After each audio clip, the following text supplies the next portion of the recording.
체험활동 2주차 과제에 대한 말씀 좀 드리겠습니다.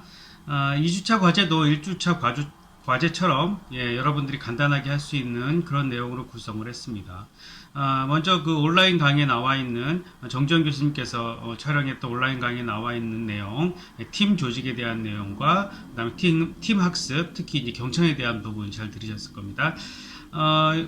요것과 관련해서 제가 여러분들한테 과제를 낸 내용은 여러분들이 어떻게 그 문제 상황을 찾아내는가, 그리고 어떠한 문제 해결 상황을 해야 되는가라고 하는 부분에 대한 아주 기본적인 내용들을 담고 있습니다. 그래서 여러분들이 그 관찰해야 될 내용, 여러분들이 문제 상황에 대한 부분들을 찾아내는 그런 내용들로 구성이 되어 있습니다. 먼저 이제 지금 화면에 나와 있는 내용 보시면은 이게 이제 여러분들이 작성을 해야 될 내용입니다. 맨 위에 나와 있는 건 여러분들 학년, 학과, 학번, 성명 적으시면 되고요. 이제 첫 번째 사항이 내가 도움을 주고 싶은 사람을 결정하는 겁니다. 도움을 주고 싶은 사람은 여러 가지 형태가 있을 수가 있습니다. 가족 중에 어떤 사람일 수도 있고, 그리고 친구 중에 어떤 사람일 수도 있고, 그렇습니다.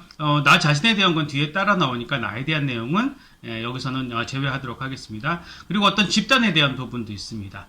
미취학 어린이라든가 장애인이라든가 노인층이라든가 이런 식으로 특정 집단에 대한 그런 부분들을 생각해 볼 수가 있습니다. 그래서 내가 도움을 주고 싶은 그런 사람들을 좀 구체적으로 명시를 하고, 그리고 여러분들이 생각할 적에 그 사람들한테는 어떠한 문제사항이 있는가라고 하는 부분을 있는 부분을 적도록 되어 있습니다. 그리고 그런 문제사항에 대해서 어떻게 하면 좋을까, 아주 간략하게 어떻게 하면 좋을까 부담 갖지 말고 그냥 적으시면 됩니다. 그리고 여기에서의 해결 방안은 꼭 가능성 있는, 반드시 충분히 그 문제 해결을 할 수 있는 그 가능성 있는 부분, 혹은 현실적으로 가능한 부분, 이런 것만 적는 게 아니라 현실적으로는 불가능하지만 상상적으로만 가능한 그런 부분까지 포함해서 문제 상황에 대한 부분들을 적으시면 됩니다.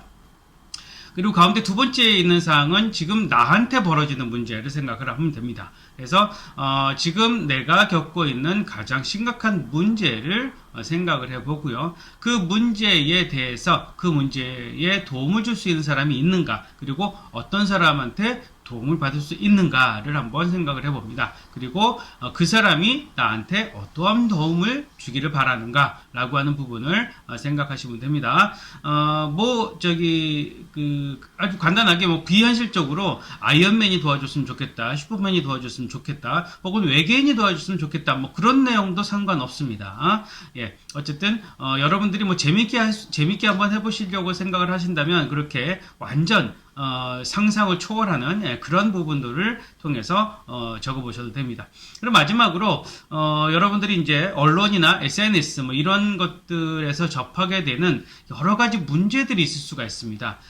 사회 문제가 있을 수도 있고, 경우에 따라서는 기아 문제, 혹은 동물이 멸종하는 문제, 여러 가지 그런 문제들 중에서 여러분들이 생각할 적에 가장 심각한 문제가 뭔지 한번 적어보시고요. 그리고 그 문제의 가장 큰 피해자는 누군지 라고 하는 부분을 적게 됩니다. 그리고 마지막으로 그 피해자한테는 어떻게 도움을 줄 수 있을까 라고 하는 부분까지 적으셔서 요 내용 그대로 제가 파워포인트로 올려놨으니까 요 내용 그대로 여러분들이 적으셔서 그 과제란에 2주차 과제란에 올리시면 될 것 같습니다.